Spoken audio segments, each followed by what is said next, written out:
Oui, donc je commencerai par un petit peu d'éco-histoire, ce qui ne surprendra pas ceux qui me connaissent, puisque j'ai moi-même pratiqué l'escrime jusqu'à l'âge de 10 ans, à la salle d'armes de Troyes. J'en parlais avec M. Pratt tout à l'heure. Voilà, j'avais un petit document que j'avais préparé, je l'ai pu. Ah oui, il est là. Voilà, j'ai retrouvé dans les archives familiales, comme M. Pratt, voilà, le livret des l'escrimeur. J'ai fait l'escrime jusqu'à 10 ans, mais vous voyez, désormais je suis assis. Je suis beaucoup moins courageux que M. Pratt, puisque j'ai abandonné l'escrime pour la pratique du jeu d'échecs vers les 10 ans, quand je suis arrivé dans le sud de la France. Voilà. Je m'arrêterai là pour l'éco-histoire, pas trop en faire. J'adoube comme jeu d'échecs, et pour commencer, je vais m'efforcer de déjouer deux pièges d'ouverture. Alors, le premier piège d'ouverture, comme on dit aux échecs, c'est les échecs sont-ils un sport? C'est une question qui mérite quand même d'être posée. Dominique se l'est posée. On a des représentations qui iraient plutôt dans le sens contraire.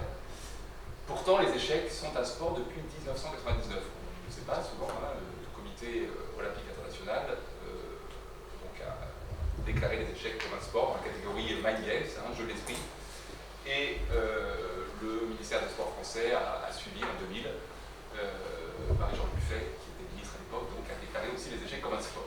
Donc là, je réponds oui, ouf, première légitimité, c'est pas la note, le secrétaire du comité, qui encourage un cycle sur les sports autour du prince Albert Ier, et si les échecs étaient un sport, il faudrait que je parte tout de suite, je reste en parler. Deuxième piège, le prince Albert Ier jouait-il aux échecs? À ma connaissance, non, hélas. Il faut dire qu'il était bien occupé, on sait tous, il avait de nombreuses facettes. On a tendance toujours à lui en attribuer d'autres. On le sait, les échecs sont très chronophages, et à ma connaissance, le prince Albert Ier n'avait pas le loisir de s'y adonner. Pour autant, il y a un lien, puisque, comme l'a bien montré M. Pratt, il y a une activité foisonnante à la belle époque, et les échecs trouvent leur place. Et je me suis évertué à trouver le plus de liens possibles. Je ne vais pas tous les cacher, mais j'ai trouvé quelques liens sur des recherches dont j'étais assez content pour essayer de, malgré tout, relier cela à la période du prince Albert Ier. Alors, mon exposé se déroulera en deux parties. Une première partie générale, et où j'évoquerai rapidement le jeu d'échecs dans la culture et dans l'histoire, et une deuxième partie plus spécifique, une étude de cas qui sera consacrée aux échecs au temps du prince Albert Ier, avec en dédicace cette belle phrase de Pierre Macorlan, voilà. Il n'y a plus d'aventure sur un échiquier que sur toutes les mers du monde, ce qui fait écho évidemment aux aventures du prince Albert Ier sur les rondelles et la princesse Alice. Donc je parlerai du tournoi d'échecs international qui s'est déroulé entre 1901 et 1904. Alors tout d'abord, pourquoi les échecs sont-ils un phénomène intéressant? J'ouvrirai sur une actualité, enfin presque une actualité, certains vont peut-être avoir vu cette belle série, Queen's Gambit pour les anglo-saxons, le jeu de la dame, traduction française, une mini-série Netflix qui est sortie en 2000, en plein confinement en plus, donc ça tombait très bien, puisque ça a donné un petit peu un regain d'intérêt pour le jeu d'échecs, vis-à-vis duquel on a parfois des regards contrastés, c'est-à-dire soit un regard passionné, très culturel, soit parfois un regard un petit peu condescendant, le reléguant un petit peu à le domaine des geeks qui jouent sur des ordinateurs. Donc là, dans le cadre très, très glamour des années 50-60, sur fond de guerre froide, le jeu magnifique de Beth Harmon, jeune prodige, avec des problèmes, un certain nombre de problèmes psychologiques. Bref, ça a entraîné à une recrudescence des ventes d'échiquiers et aussi des échecs en ligne. Donc les échecs sont avant tout je dirais avant d'être un jeu ou un sport, un fait social. Un fait social et un fait culturel qui fascine, qui crée une forme de rejet. On le voit ici sur cette image de New York à Paris, près du village au Jardin du Luxembourg. Les échecs sont avant tout un jeu qui peut réunir la génération, qu'on peut jouer en intérieur, en plein air. Un jeu très codifié avec des règles pacifiques. Mais les échecs sont aussi un sport. On a ici deux des plus grands champions actuels. Le champion du monde en titre en bas, Magnus Carlsen, le jeune Magnus Carlsen, le jeune prodige norvégien, puisque ce n'est pas un russe aujourd'hui, c'est un norvégien qui est champion du monde en titre et il est pour un petit moment, il est moins devant les autres. Et on l'ignore souvent, en haut, Maxime Vacher-Lagrave, qui est le numéro 1 français, qui a atteint le rang de numéro 2 mondial en 2016, en 2017. Il est un petit peu rétrogradé cette année, il a eu une mauvaise année, comme beaucoup, mais c'est un très bon joueur et on n'a jamais eu un joueur français classé aussi haut. Donc la France est très bien représentée dans le monde échiquéen, à côté de la Norvège, mais aussi évidemment les pays émergents, la Chine, l'Inde et aussi la Russie. Donc les échecs interculturels, je commencerai en hommage à M. Vatrican. Le cinéma, le visuel, les échecs sont présents dans de nombreux domaines culturels, domaines artistiques, et en particulier au cinéma, c'est un jeu très photogénique. Alors il y a beaucoup de raisons qui expliquent cette attraction. Évidemment, la symbolique des pièces. Ici, c'est une question métaphysique qui est en jeu. Pour ceux qui ont vu le film Le 7e Saut, c'est Shadow de Bergman, le chevalier Antonius Bloch, Max von Sydow, qui revient de croisade, retrouve la Suède ravagée par la peste, et pour prolonger le délai, défie la mort aux échecs. Mais évidemment, on ne peut pas défier la mort aux échecs, hein, forcément. Il va perdre, mais il va essayer de perdre avec des honneurs. Donc, question métaphysique, hein, Bergman était fils de pasteur. Donc, les échecs sont présents aussi dans un autre film, alors ça tombe bien, c'est un de mes réalisateurs préférés, Kubrick. Kubrick était lui-même joueur d'échecs. Entre les tournages, il jouait avec ses acteurs. C'était un très bon joueur d'échecs et les échecs sont présents dans tous ses films. Mais je dirais que ma scène préférée, c'est peut-être celle-ci parce qu'elle dit beaucoup sur les échecs. C'est, si vous avez vu le film, hein, 2001, c'est l'espace, ce chef-d'œuvre de Kubrick, c'est cette séquence de 38 secondes. Il y a les deux astronautes, hein, donc on a Dave qui est parti faire un footing, les deux s'entraînent, et Franck qui lui joue aux échecs. Et Franck joue contre Hal le FMI, là, le fameux ordinateur, et c'est Hal qui prend le dessus, hein, qui fait déjouer Franck, donc l'homme qui devient virtualisé. Ça annonce quelques années avant en Deep Blue, hein, l'ordinateur qui défiera Kasparov. Et alors ce qui est extrêmement intéressant, c'est que Hal annonce un mat en 3 coups, donc il annonce la défaite à Franck, mais dans la mention du déplacement des pièces, Hal se trompe. Il se trompe sur un déplacement de pièces. Or, on ne peut pas soupçonner Kubrick, qui est extrêmement précis dans ses films, qui est lui-même joueur d'échecs, de s'être trompé. C'est qu'en fait, l'erreur est volontaire, c'est-à-dire qu'il annonce déjà le futur dysfonctionnement de Hal et la suite du film. Les échecs sont présents aussi dans la culture populaire. Vous avez tous vu, si vous avez des enfants en bas âge ou pas, vous l'avez vu malgré tout, hein, l'école des sorciers, Harry Potter. On y reviendra avec un jeu d'échecs magnifique, jeu d'échecs vivant, partie grandeur nature, qui est inspiré d'un jeu d'échecs historique, le Lewis Chessman, un figurine de Lewis. Et puis on le retrouve dans les séries des Bond, on le retrouve dans d'autres chefs-d'œuvre, hein, les joueurs d'échecs de Ray, le grand cinéaste indien, ou dans Casablanca. Je ne vais pas faire un inventaire, et je vais passer à la littérature. Alors évidemment, je crois que Céline, hein, et Béatrice ont sorti les livres dans toujours leur petite présentation. Je ne vais pas citer tous les livres d'échecs consacrés à la littérature, il y en a beaucoup, il en sort régulièrement. Si on devait en retenir deux, ça serait évidemment ces deux chefs-d'œuvre, le joueur d'échecs de Zweig et la défense longine de Nabokov. Là, à titre posthume, donc petit roman, hein, le joueur d'échecs magnifique. Il faut distinguer deux catégories en fait, hein, dans les livres consacrés dans la littérature échiquienne. Il y a les livres où les échecs sont véritablement un sujet, sont le sujet du roman, où généralement l'auteur d'ailleurs maîtrise le jeu. Et puis il y a d'autres romans ou nouvelles où le jeu d'échecs sert de prétexte pour raconter une histoire, je pense, ou pour en faire un thème esthétique. Je pense par exemple à la vie mode d'emploi de Pérec, hein, qui est tournée autour du déplacement d'un cavalier dans une dimension oulipienne, mais c'est pas vraiment l'univers des échecs, c'est plus en fait les échecs et sa dimension mathématique qui intéresse Pérec. Ça va, je vais le temps. Là par contre deux romans qui tournent autour de joueurs d'échecs, avec un topos récurrent dans les échecs, c'est celui de la folie en fait, hein, puisque les deux héros du livre, Mr. B dans le joueur d'échecs de Zweig, pour ceux qui connaissent l'histoire, je la résume rapidement, hein, on a sur un paquebot entre Buenos Aires et New York Seltovic, qui est un champion un peu balourd, un petit peu rustre, ce qui casse un peu le mythe, comme quoi le joueur d'échecs doit nécessairement être très intelligent et très cultivé, c'est pas toujours le cas, hein, pas forcément. Et Mr. B, qui est un jeune aristocrate austro-hongrois, qui a été détenu par la Gestapo et qui est en détention, s'en est sorti en fait en volant, en dérobant dans une veste d'un nazi un livre. Il pensait tomber sur Goethe. Malheureusement pour lui, il tombe sur un manuel d'échecs avec des parties. Il n'est pas joueur d'échecs, évidemment c'est pas très réaliste, hein, mais il se met à rejouer les parties mentalement. sans échiquier. Il essaie d'abord de faire un échiquier avec de la mie de pain, mais ça devient très vite pénible.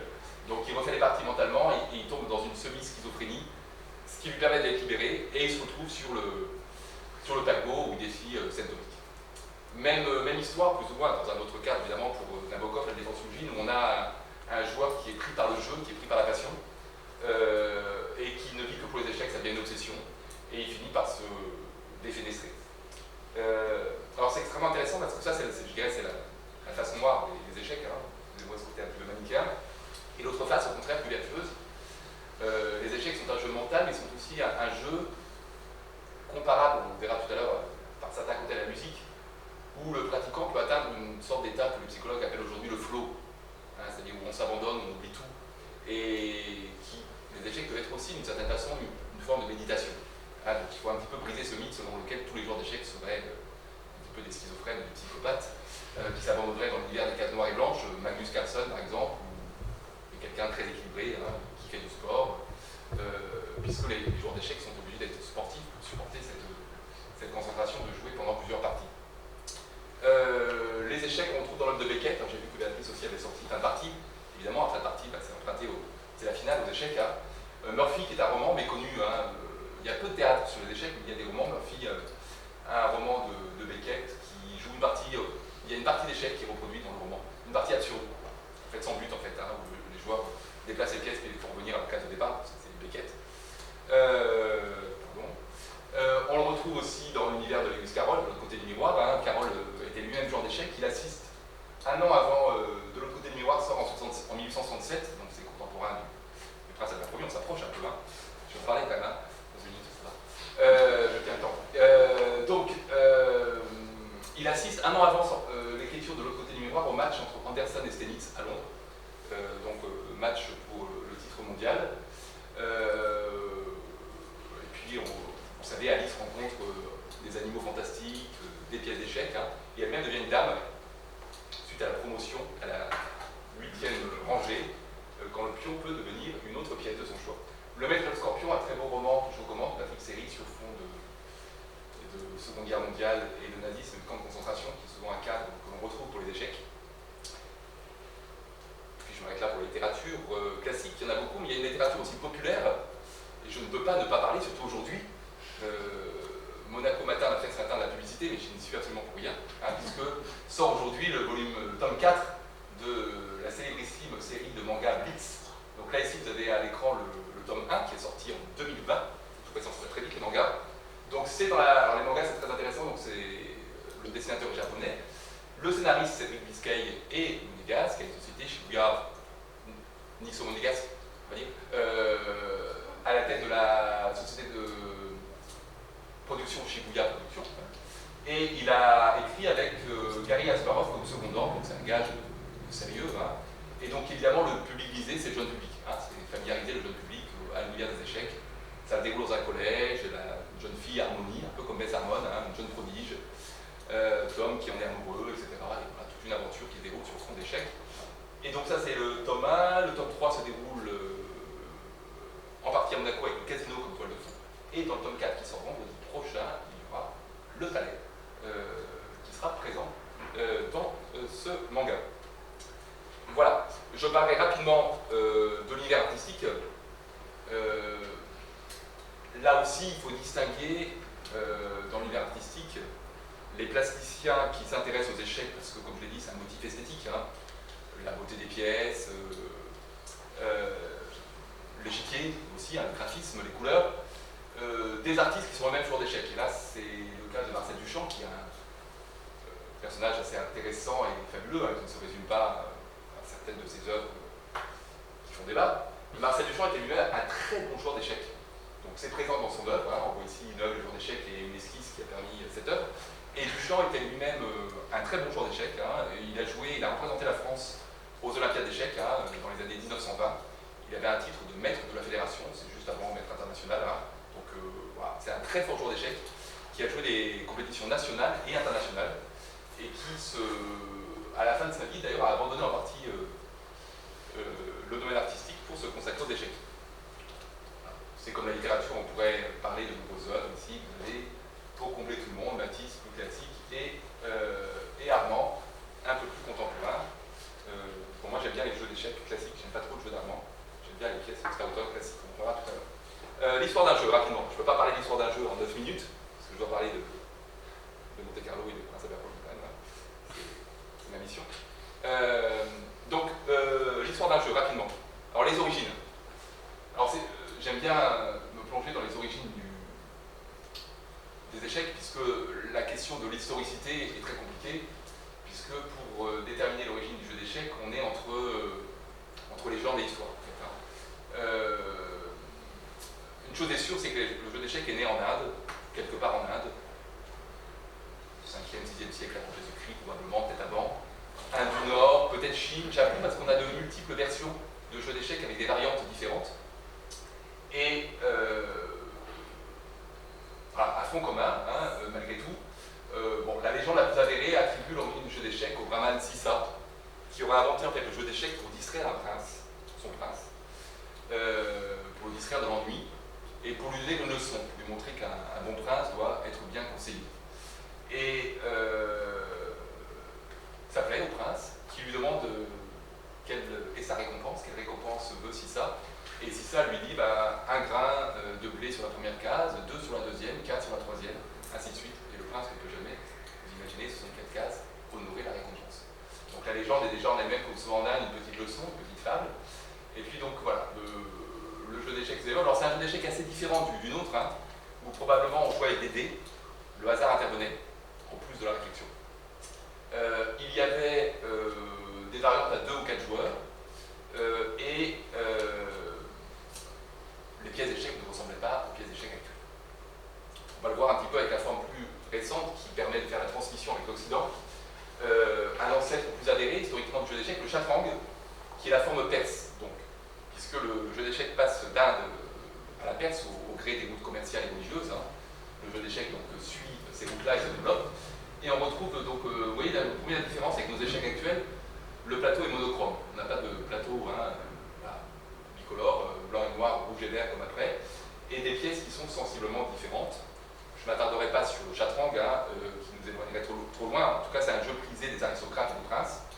Et il passe sous sa forme médiévale, il devient le chatrange, qui est la forme en fait arabo-musulmane du jeu d'échecs. En fait, il passe de Perse, donc au 6e, 7e siècle après Jésus-Christ. Et le chatrange donc, est fortement développé par les Arabes, qui sont les premiers à le théoriser.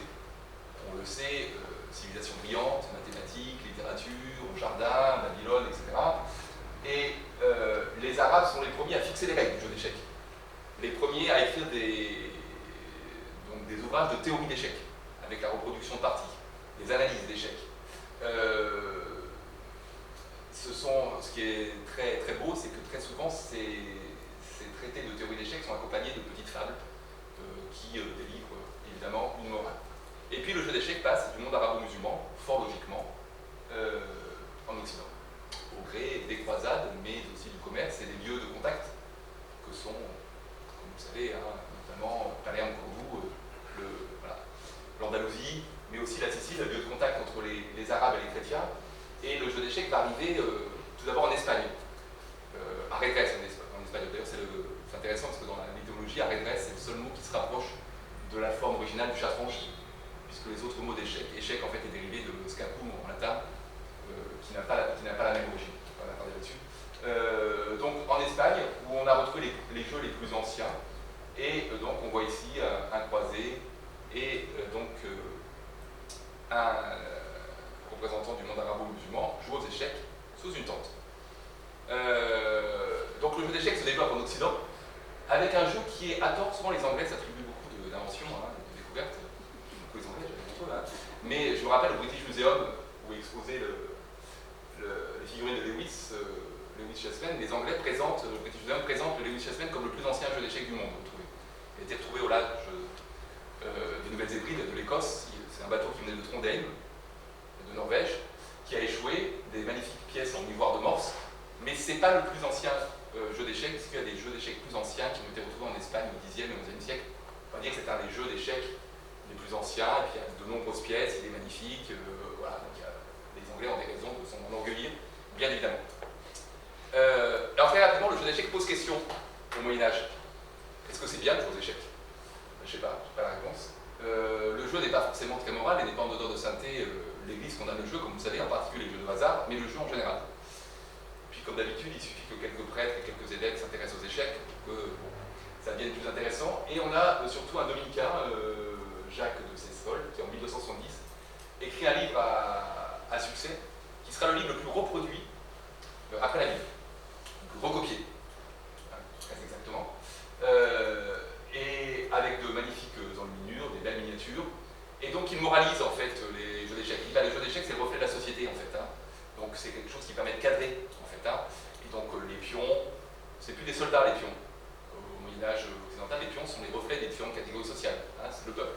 On a le roi, et puis apparaît au Moyen-Âge, nouveauté, de nouvelles pièces apparaissent, le nom des pièces évolue, l'éléphant du jeu d'échecs indien et perse devient le fou, par le gré de l'étymologie, c'est alfil en arabe, ça passe par le provençal, le folle, et ça devient le fou pour nous, en fait. C'est comme ça qu'on arrive à ce fou, l'éléphant devient fou. Et alors, ce qui est intéressant, c'est que ça marche pour la langue latine, ça marche pas pour les Anglais, qui ne font rien comme nous. Je plaisante, j'adore les Anglais. Puisque, comme si vous connaissez les pièces d'échecs classiques, le fou dans les pièces d'échecs de compétition, c'est le bishop, pour les Anglais. Et vous connaissez ici, il y a la mitre de l'évêque. Donc c'est un évêque, c'est un conseiller, mais c'est une autre forme de conseiller, c'est ça le fou. On retrouve le jeu d'échecs chez les Anglais aussi, puisque, vous le savez peut-être, le chancelier de l'échiquier, c'est le ministre des Finances, chez nos amis anglais. Et ça vient du fait que la BAC, que les précepteurs avaient, pour récolter l'argent, on va pas être des précepteurs, j'adore un peu de histoire, comme tu prates. Donc la BAC des précepteurs, en fait, ressemblait à un échiquier. D'où le chancelier d'Égypte. Voilà. Donc les échecs se moralisent, les pièces changent, il y a la reine qui apparaît, le roi, la tour c'est le château fort médiéval évidemment, la tour remplace le char, en fait c'est un char, puisque en fait le changement, pour faire vite, il me reste 2 minutes, pour faire vite, je fais le Moyen-Âge, ça va aller, pour faire vite, comment dirais-je, le jeu d'échecs indien et perse c'est un jeu d'échecs militaire, en fait c'est des armées, les armées qui s'affrontent, le jeu d'échecs occidental devient plutôt un reflet de la société, un affrontement pacifique. C'est là-dessus qu'il y a une rupture. Rupture à la Renaissance. Rupture importante, échec moderne, Renaissance, je passe rapidement. On commence à écrire des traités d'échecs comme les Arabes, on a 3-4 siècles de retard, puisqu'au Moyen-Âge on joue assez mal aux échecs. Mais à la Renaissance, on commence à avoir des théoriciens, des Lucena, des Guy Lopez. Guy Lopez, pour ceux sur le père, président du cercle d'échecs, qui fait l'honneur d'être là. Donc on connaît bien Guy Lopez, qui a donné son nom à la défense espagnole.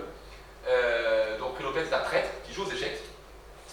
Et c'est intéressant parce que les échecs deviennent le reflet de la géopolitique du temps, à partir du 15e, 16e siècle. C'est-à-dire les nations les plus puissantes sont les nations où il y a les meilleurs joueurs d'échecs. Qui dominent au 15e, 16e siècle? C'est les Italiens et les Espagnols. Et donc les Espagnols, notamment Guy Lopez ou Lucena, qui écrivent des théories. Ce sont en particulier, le jeu d'échecs se développe grâce aux conversos, qui sont ces juifs d'Andalousie qui se convertissent au christianisme et qui apportent avec eux tout le savoir du monde arabo-musulman et contribuent beaucoup à l'essor des échecs. Alors la grande nouveauté de la Renaissance, technique, et je ne vais pas être technique, mais c'est le changement dans le déplacement des pièces. Le fou devient une pièce à longue portée, il est déplacé que de 2 cases, maintenant il se déplace sur toutes les diagonales, la dame va où elle veut, du nombre de cases qu'elle veut, et devient la pièce la plus puissante. On ne peut pas s'empêcher de voir un lien avec 2 phénomènes propres à la Renaissance, c'est le développement de l'artillerie, évidemment, donc pièces lourdes, et puis également certaines figures féminines fortes, je pense à Marguerite de Navarre, à Isabelle la catholique, à Catherine Forçat, etc., les femmes fortes, et la reine a son mot à dire face au roi, qui a non plus besoin d'un conseiller, mais qui a besoin d'une reine. Rapidement, le XVIIIe siècle des Lumières, les échecs sont français. Fidor, le grand joueur d'échecs, qui est également musicien. J'ai pas parlé de la musique tout à l'heure, il y a beaucoup à dire sur la musique. Prokofiev était un grand joueur d'échecs. Donc on retrouve la planche de l'encyclopédie, Diderot, joueur d'échecs. Le turc mécanique ou l'automate joueur d'échecs, ça c'est intéressant au XVIIIe, on commence à s'intéresser à la technique de près. C'est une grande supercherie en fait, c'est avec un système mécanique très, très sophistiqué et un jeu aimanté. On fait croire au public que c'est ce turc mécanique qui joue les pièces, bien évidemment, vous en doutez, dans le meuble, il y a un joueur humain qui est caché. Mais déjà, on a le fantasme de l'intelligence artificielle au XVIIIe. Donc je le disais, Voltaire qui joue aux échecs contre le père Adam, Philidor qui joue aux échecs, hein, l'essor des parties à l'aveugle, côté spectaculaire. Les règles qui évoluent aussi, la promotion du pion qui était limitée, le pion ne pouvait pas devenir ce qu'il voulait, il y avait des contraintes. Là, le pion peut librement devenir la pièce qu'il veut. On ne peut pas y empêcher de voir dans le pion l'héroïque soldat de Valmy, hein, à la Révolution, qui peut avoir sa promotion. Alors je parle de la Révolution, deux mots sur Napoléon pour casser un autre mythe, je suis désolé, en cette année de bicentenaire de Napoléon. Napoléon, contrairement aux idées reçues, était un piètre joueur d'échecs. Bon stratège militaire, paraît-il, hein, mais aux échecs, il s'intéresse aux échecs, mais il n'était pas extrêmement, pardonnez-moi, nostalgique de Napoléon. Au 19e, et là on s'approche du prince Albert Ier, bien évidemment, les échecs se développent au Café de la Régence, dans les lieux de sociabilité. Les échecs se standardisent avec un jeu, celui-là que j'ai pris, qui est le jeu standard des compétitions. C'est les Anglais, le fort joueur d'échecs Stoughton qui le standardise en 1948, et inspiré par la frise du Parthénon que les Anglais ont ramené, Lord Elgin de Grèce, hein, qu'on retrouve dans sa résidence de Barclay, puis au British Museum. Standardisation, mesure du temps également, hein, apparaissent les premières pendules, on mesure le temps, on note les parties, la notion de droit d'auteur. Également, première compétition. Et petite anecdote amusante, le timbre-poste qui apparaît en 1840 permet le développement du jeu par correspondance. Voilà, les échecs au 19e sont anglais. Les Anglais dame le pion, si je puis dire, aux Français. Et puis à la toute fin du 19e au début du 20e siècle, les échecs deviennent allemands. Avec Emmanuel Lasquer, qui est le grand champion du temps. Emmanuel Lasquer, personnage fascinant, parce que Lasquer était, donc c'est le deuxième champion du monde. Hein. Le premier c'est Stenitz, les Austro-Hongrois, le deuxième c'est Lasquer, il est allemand. Champion du monde Albert Ier, si je puis dire, puisqu'il est champion du monde de 1894 à 1921. C'était un ami d'Einstein. Il est philosophe et mathématicien, et joueur d'échecs à 16 heures. Il est docteur en mathématiques et docteur en philosophie, mais il se passionne pour les échecs. Et Einstein, son ami, d'ailleurs déplora le fait qu'il ait perdu trop de temps entre lui au jeu d'échecs. Qu'il ne soit pas davantage consacré aux mathématiques. Pourtant, il a écrit des traités de mathématiques qui font autorité en algèbre. Et puis on s'approche doucement du prince Albert Ier, je vous l'ai dit. Louis Tiner, que vous connaissez, pour ceux qui connaissent le prince Albert Ier, le prince qui l'accompagne sur ses campagnes scientifiques, qui est fortement présent au musée océanographique. On connaît davantage les glaciers de Louis Tiner, ou les dessins, les tableaux des Açores, mais ici il est illustrateur de presse, hein, et il a représenté une simultanée de Rosenthal. Ici c'est un article de 1891, un monde illustré, donc Tiner qui ne connaît pas encore le prince Albert Ier, mais qui s'intéresse au phénomène de société que sont les parties simultanées. On s'intéresse beaucoup au 19e, au début 20e, un petit peu ce phénomène de foi, ces joueurs qui sont capables de jouer contre plusieurs adversaires, et en plus certains peuvent jouer à l'aveugle contre plusieurs joueurs. Ce qui est assez impressionnant. Autant un amateur d'échecs, même d'un niveau modeste comme moi, peut jouer une partie à l'aveugle, tant bien que mal, contre un adversaire peut jouer une partie simultanée, autant jouer une simultanée à l'aveugle, c'est réservé quand même à des joueurs d'un certain niveau. Et puis j'arrive au tournoi international de Monte-Carlo, j'ai respecté à peu près du temps, oui c'est ça, c'est bon, qui se déroule de 1901 à 1904, au temps du prince Albert Ier. Je vous remercie, je ne l'ai pas remercié au début, je vous remercie maintenant Dominique Beau, qui m'a facilité l'accès aux sources de la presse locale, qui est passionnante. Merci pour cette transmission. Et 105 occurrences, rien que ça, dans le Petit Monégasque, 3 ou 4 dans le journal de la Corniche et évidemment dans le journal de Monaco. Donc les échecs sont très présents dans la presse du temps. Et là je rejoins ce que disait M. Prince, ce qui est très intéressant, c'est que, à la différence d'aujourd'hui, les scrims ou les échecs intéressent assez peu le public, sauf le temps d'une série. Mais on ne va pas se passionner, les échecs ont rarement la première page des quotidiens. À l'époque, lors du tournoi international de Monte-Carlo, les échecs ont droit à la première page avec une chronique régulière, j'y reviendrai. Alors, où se déroule Monte-Carlo 1902, où et quand se déroule ce tournoi? Donc, on a 4 éditions. 1901, 1902, 1903 et 1904. Je m'attarderai plutôt sur les 3 premières qui sont les plus importantes.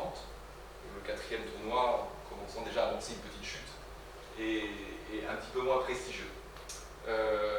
Les tournois se déroulent à la même période, du mois de février au mois de mars. Ils se déroulent sur 3 semaines, hein, pendant la saison hivernale, où le prince Albert Ier est présent, hein, à Monaco.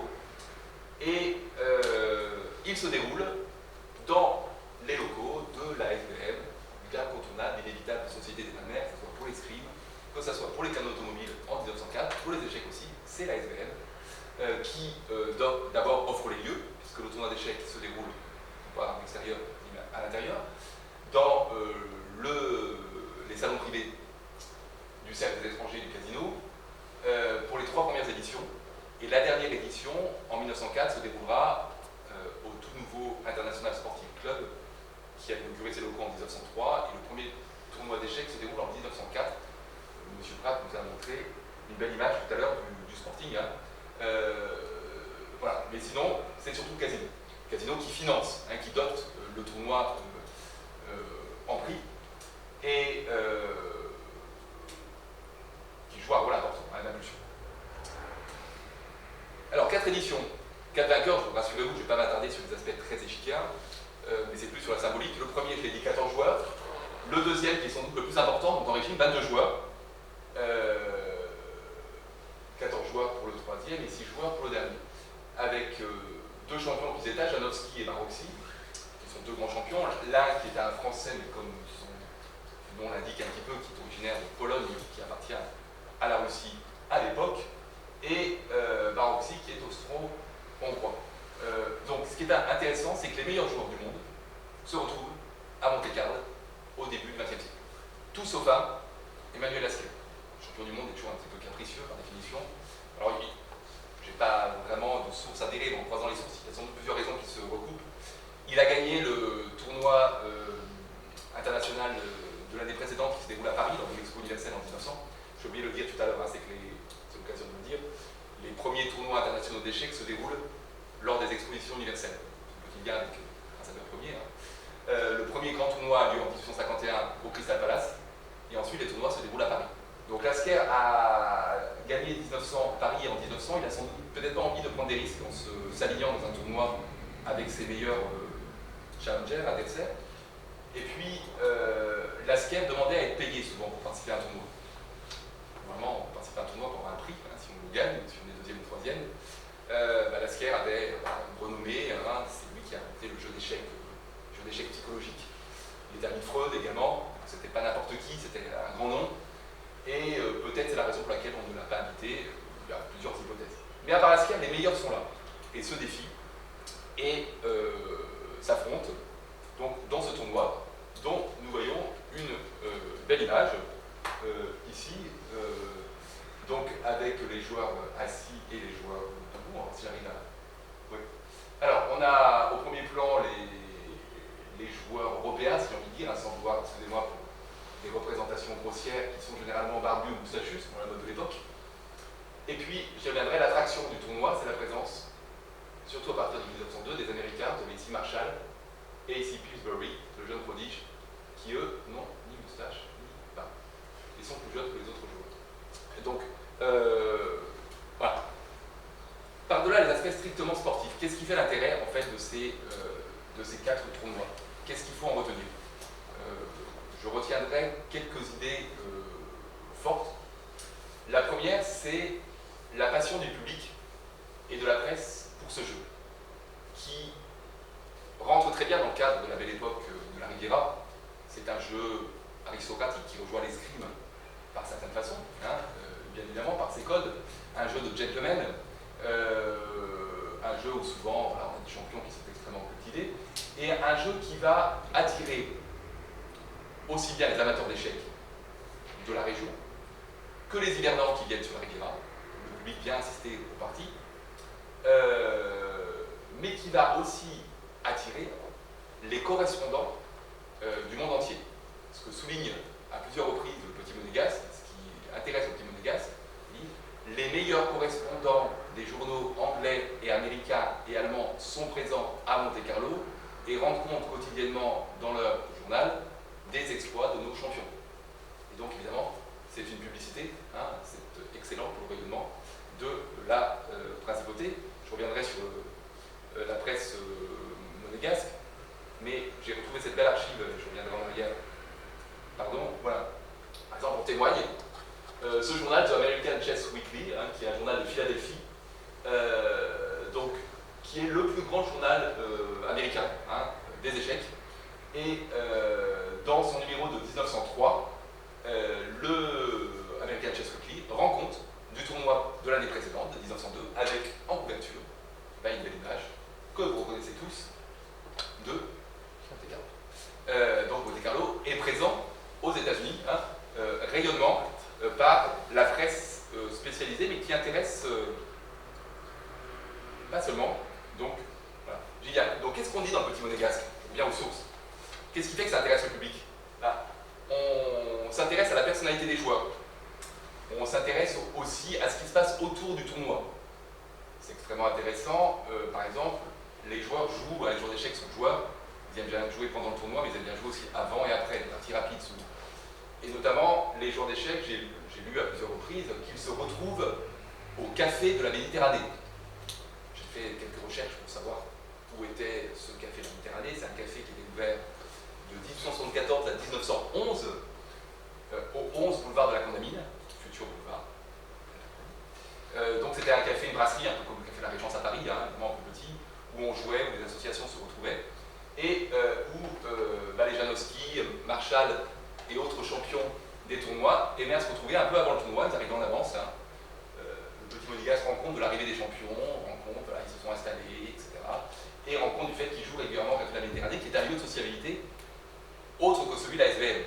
Hein, la SVM, c'est le tournoi, c'est codifié, le café de la Méditerranée. On peut imaginer une ambiance un petit peu plus détendue dans ce cadre-là. Ce qui est intéressant dans également, je ne sais pas si vous arrivez à lire en fait, les diapositives, ça ne sert pas à grand chose. Pardon, c'est pour prouver, ils sont rien qui prouver qu'il y a des sources. Ce qui est intéressant aussi dans la presse de l'époque, c'est que ça suppose du lecteur une connaissance, une familiarité avec le jeu d'échecs. Qu'est-ce qu'on dit? Par exemple, quand on décrit les parties, on dit voilà, Marshall a joué avec les Noirs, le Gambit Marshall, ou Winawer a joué la défense française, ou Janowski a joué la défense sicilienne, qui sont des noms d'ouverture aux échecs, qui échappent un peu à celui qui n'est pas familier des échecs, mais ça semble montrer que d'une part le rédacteur est familier de cet univers-là, hein, évidemment le chroniqueur, mais également le public s'y reconnaît. Donc on a une meilleure culture échiquienne, si je puis dire. Hein, le football est peut-être un petit peu moins développé qu'aujourd'hui, et les échecs, du coup, c'est peut-être un petit peu plus populaire qu'ils ne le sont aujourd'hui de la part du grand public. En témoigne, là c'est peut-être plus visible, voilà, dans le petit monégasque, on reproduit une partie avec la notation algébrique, hein, avec l'initiale des pièces, le déplacement. C'est inimaginable d'avoir dans Monaco Matin, aujourd'hui, c'est difficile, hein, il y a quelques temps il y avait encore des chroniques, dans Libération il y a des chroniques quotidiennes tenues par Jean-Pierre Mathieu, elle y est plus, dans Figaro aussi, je crois qu'il ne reste plus que l'humanité, hein, de toute façon tout à fait neutre. Hein. Normalement il y a l'humanité et la croix qui tiennent, mais je crois que la croix ça a disparu aussi, il reste l'humanité, pour avoir une chronique quotidienne sur les échecs. Donc c'est un peu disparu, on retrouve dans Le Monde une chronique hebdomadaire, quand même. Mais voilà, là dans le petit monégasque, il y a les parties qui sont reproduites, donc c'est assez intéressant, ce qui permet à l'amateur de jouer. Alors je parlais des champions, quelques mots pour incarner un petit peu.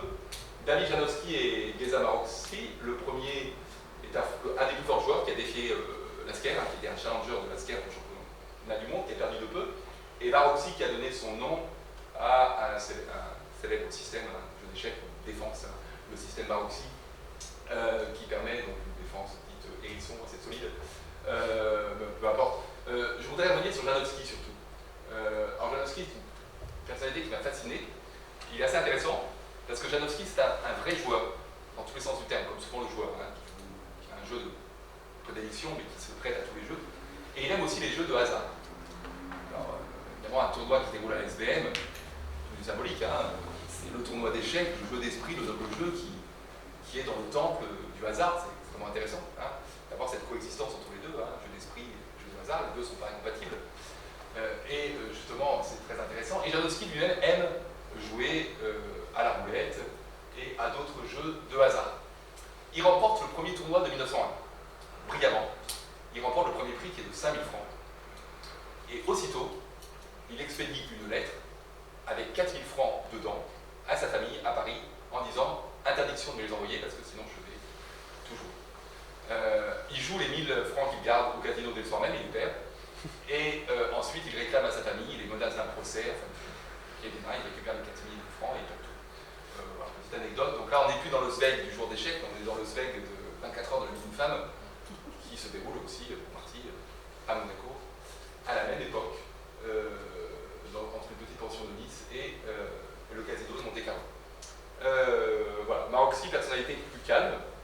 Je parlerai de deux autres personnages, il me reste 2 minutes pour en parler, c'est parfait, je vais respecter à peu près le temps. Non, 4 minutes, moi. Je vais en abuser. Deux personnages qui sont importants. L'arbitre. Jules Arnaud Zorière, originaire de famille de Nantes, un très fort joueur d'échecs au XIXe siècle, qui a joué avec des dames, d'ailleurs, et a joué des simultanés à l'aveugle contre des dames, parce que les dames ont leur place quand même aussi, un des meilleurs joueurs français du temps, qui est donc le personnage emblématique, le directeur, et l'arbitre, parce que l'arbitre c'est très important aux échecs, de ces 4 tournois, juste avant sa mort. J'ai pas d'hypothèse pour la fin du tournoi d'échecs, pourquoi il n'y en a plus après 1904, j'en ai plusieurs, peut-être la concurrence d'autres sports, les canaux automobiles, le désintérêt de la SBM, il y a des tas d'hypothèses, peut-être la mort de Jules Arnaud Zorivière lui-même aussi qui portait ce tournoi, et sans doute peut-être une des hypothèses principales. Et puis un prince des échecs, André Dadian de Grigrémy pour sa forme française, Dadiani pour sa forme géorgienne, qui est un prince géorgien de la province méconnue de Ningrélie, qui donc est annexé par la Russie en 1867, donc c'est un prince qui n'a pas régné, mais c'est un prince qui était un très fort joueur d'échecs professionnel, qui fréquentait Monaco, qui fréquentait Hombourg aussi, peut-être au lien avec la famille Blanc, avec le magicien de Monte-Carlo et de Hombourg, et qui devient, à partir de 1902 seulement, deuxième tournoi, le mécène du tournoi, puisqu'il va augmenter les prix, puisque les prix passent du premier tournoi de 12 000 francs, puisque j'ai pris pour le premier, j'ai dit Janowski à 5 000, pour le deuxième, troisième, meilleure partie, etc., et passe à 17 000 francs. Donc il y a Dadian de Ningrélie qui apporte de l'argent, il y a aussi des banquiers de prestige, et donc c'est un personnage assez intéressant qui a sa personnalité, notamment ce qui est intéressant, en 1903, il a un petit bisbille avec un fort joueur, un des plus forts joueurs russes de l'époque, qui est Tchigorin, qui est un russe, et ils se sont fâchés, il accuse Tchigorin de l'avoir insulté. Conséquence, il demande à ce que Tchigorin soit exclu du tournoi. Et la direction de la SBM et l'arbitre vont obtempérer, parce que c'est un prince, lui. Mais en contrepartie, grand seigneur, Dadian de Ningrélie donne 1500 francs, ce qui n'est pas une somme coquette à l'époque, à Tchigorin pour le dédommager. Ouais, ça fourmille de petites anecdotes comme ça qui sont intéressantes sur entre Janowski qui joue et autre anecdote que j'aime bien aussi, avant-dernière anecdote, je vous rassure, je vous promets, le tournoi de 1901 devait se dérouler, commencer le 2 février 1901. Vous savez, la reine Victoria, qui a marqué le siècle précédent, meurt le 22 janvier, ses funérailles sont organisées le 2 janvier. Le 2 février, pardon. Une semaine après. Eh bien, par respect pour les joueurs anglais, il y a 2 joueurs anglais qui s'alignent dans le tournoi, donc Blackburn, 14 joueurs, la direction du tournoi décide de reporter de 2 jours et le tournoi commence le lundi 4 février. Voilà. Death of the Queen, qui a des incidences sur la reine aussi de la partie d'échecs. Voilà, j'ai déjà montré l'American Chess Weekly, donc j'en parlerai plus. Je terminerai quand même, pour terminer vraiment sur, c'est un des derniers coups, sur le prince Albert Ier quand même, qui arrive à la fin, tout à la fin. Le prince Albert Ier est présent indirectement, puisque en 1903, il décide de s'intéresser aux échecs et au tournoi. Il en a vu sans doute la renommée en 1900, et le succès en 1901 et 1902. Et il décide d'attribuer un prix, la Coupe du Prince de Monaco.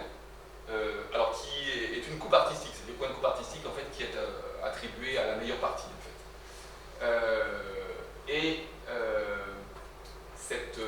Ce prix sera non pas remis directement par le prince Albert Ier, ça sera remis par Gaston Mock, son célèbre conseiller, et ce prix est remis à Pillsbury, dont j'ai parlé tout à l'heure, jeune américain qui finit 3e, qui est un jeune prodige qui va mourir prématurément de la syphilis, qui est une vie un petit peu aventureuse, mais qui fascine, qui est un petit peu excentrique, mais qui est brillant, qui est le seul qui a un score nul, un score égal contre Lasker, très fort joueur qui est mort sans doute trop jeune, et on lui donne pour ce qu'on appellerait le prix de beauté en fait, pour le meilleur parti, même s'il ne finit que 3e du tournoi. Pillsbury qui est, je dis, pardon, excusez-moi, parfois je crie comme ça. Voilà, Pillsbury est là.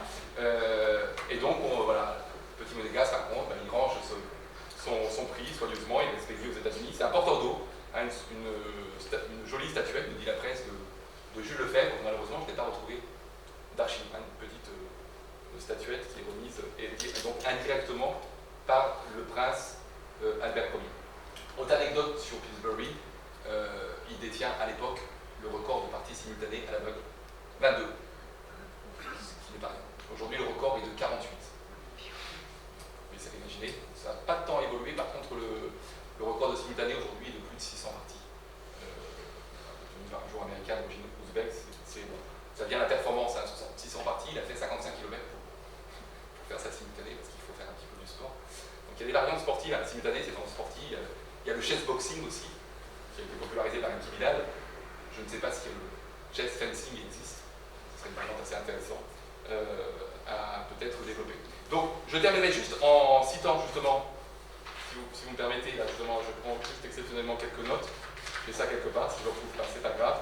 Oui, la lettre adressée, pour terminer, par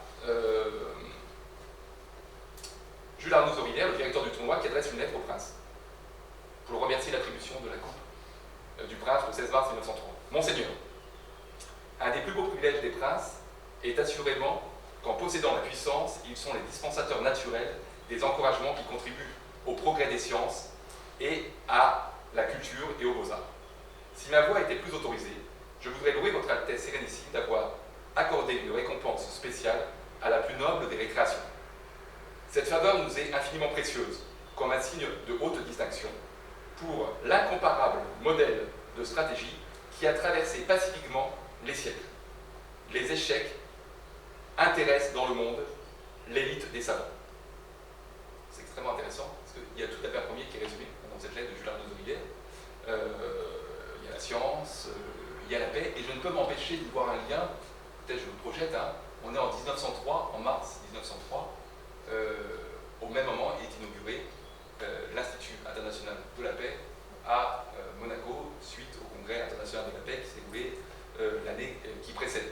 Alors c'est extrêmement intéressant cette expression, voilà, traversée pacifiquement, et j'en ai retrouvé l'écho dans le petit monégasque, parce que le lexique qui est employé est assez intéressant, on emploie des mots qu'on pourrait trouver pour l'escrime, lutte, affrontement, assaut entre les joueurs, parce qu'il y a une forme de combat, mais à partir de 1903, j'ai retrouvé à plusieurs reprises, sous la plume du chroniqueur, la mention de lutte pacifique, parce qu'il y avait une espèce, parce que le pacifisme infusait jusqu'aux échecs, je me projette peut-être un petit peu trop, et je n'irai pas trop au-delà, et je sortirai très rapidement du tournoi international pour conclure, pour dire que les échecs reviennent avec une longue parenthèse en 1967, avec un tournoi qui est organisé à Monaco, on est sous règne du prince Régnier évidemment, avec Bobby Fischer, le jeune prodige américain, qui se produit et qui gagne ce tournoi.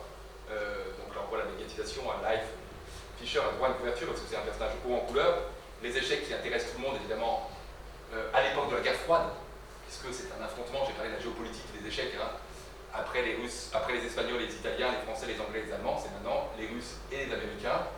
Et donc on a ici Fischer contre Spassky, aujourd'hui naturalisé français, fameux match à Reykjavik en Islande sur fond de guerre froide avec accusations d'espionnage, etc., de spiritisme et d'envoûtement. Parce que Fischer était un personnage un petit peu propice un petit peu à une forme de délire par moment. Le match des deux cas, Karpov, le champion officiel russe, dans les clous de l'orthodoxie soviétique, et Kasparov, le dissident, qui aujourd'hui fait beaucoup pour populariser les échecs au-delà du cercle des initiés. Je terminerai sur aujourd'hui, les échecs sont mondialisés. Les Indiens et les Chinois, vous en doutez, sont très bons à ce jeu. Et Magnus Carlsen est un peu une icône, Serap on est un joueur d'échecs qui est les faveurs de la publicité, c'est vraiment plutôt un footballeur, un rugbyman, un tennisman, hein, qui a besoin d'argent ou pas. Cantona récemment, je l'ai vu, il fait de la publicité, il doit avoir des petits soucis. Et Matt Katsen, qui est plutôt beau garçon, hein, qui est un jeune homme, il a 30 ans aujourd'hui, il est un peu plus jeune, fait de la publicité. Les échecs sont présents aujourd'hui à Monaco, avec le cercle d'échecs de Monte-Carlo, présidé par M. Jean-Michel Rapin, ici présent. Le club n'est né qu'en 1949, hein, donc bien après le temps du prince Albert Ier, mais il perpétue la tradition du tournoi d'échecs de 1901 à 1904, parce que c'est un très fort joueur qui évolue dans le top 16, dans l'élite mondiale des échecs en France, hein, comme la SM. C'est un des plus forts joueurs, sinon le plus fort joueur, le plus fort club, pardon, excusez-moi, d'échecs de l'Hexagone, et avec, Jean-Michel ne me démentira pas, avec la primeur qui est donnée aux féminines et aux jeunes. Hein, une mention spéciale, développement de la formation des jeunes et organisation récente des Olympiades féminines. Fin de partie, je dois m'arrêter. J'ai dépassé le temps. Donc il y a de pendules aux échecs. Je terminerai par un autre joueur d'échecs, un écrivain joueur d'échecs, Julien Gracq. Hein, il y en a beaucoup d'autres. Voilà. Avec un très beau roman, Un beau ténébreux, qui se déroule en Bretagne. Je sais qu'il y en a certains d'entre vous qui partent au frais, qui ont leur quartier en Bretagne l'été. Voilà. Donc qui se déroule sous fond de Bretagne et de parties d'échecs. Et Julien Gracq était lui-même joueur d'échecs qui s'intéressait presque plus à la théorie qu'au jeu. C'est-à-dire qu'il lisait plus de livres d'échecs qu'il ne jouait aux échecs. C'est intéressant. Et je terminerai par une femme, Judith Polgar, la seule femme qui a su évoluer dans le top 10 mondial, meilleur classement 8e mondial, plus de 2700 Elo, donc une grand maître de grand renommée qui n'a pas joué avec les femmes mais avec les hommes, qui les a défiés, qui a battu Gasparov, et qui a eu la sagesse d'abandonner la compétition lorsqu'elle est devenue maman, parce que c'est très prenant, et qui maintenant est consultante, hein, commande des parties, donc ce qui montre, contrairement aux idées reçues, que évidemment une femme peut être aussi bonne, et même meilleure qu'un homme. C'est une question d'éducation, hein, finalement, où les garçons sont surreprésentés dans les clubs d'échecs. Et puis je vous recommande aussi pour cet été, je ne m'arrête pas de faire des recommandations, la Diagonale Alekhine, qui vient de sortir en avril 21 chez Gallimard. Arthur Larue, un très bon écrivain. Le sujet, c'est Alekhine, qui est le seul champion du monde français, mais c'est un russe blanc, d'origine russe, qui a une vie très aventureuse et qui malheureusement a frayé avec le monde de la collaboration pendant la Seconde Guerre mondiale. C'est une petite tâche sur sa carrière. Et donc le livre raconte un petit peu comment il a été manipulé en partie, parce que c'était un esprit un petit peu faible, et comment il a frayé avec Frank et Goebbels. Mais il y a des tas d'autres chefs-d'œuvre. Je vous recommande aussi une toute petite nouvelle, Le Fou Noir, voilà, de Boito, qui est magnifique. Voilà, on peut lire des choses qui ne parlent pas que des échecs. Et je vous remercie de votre attention.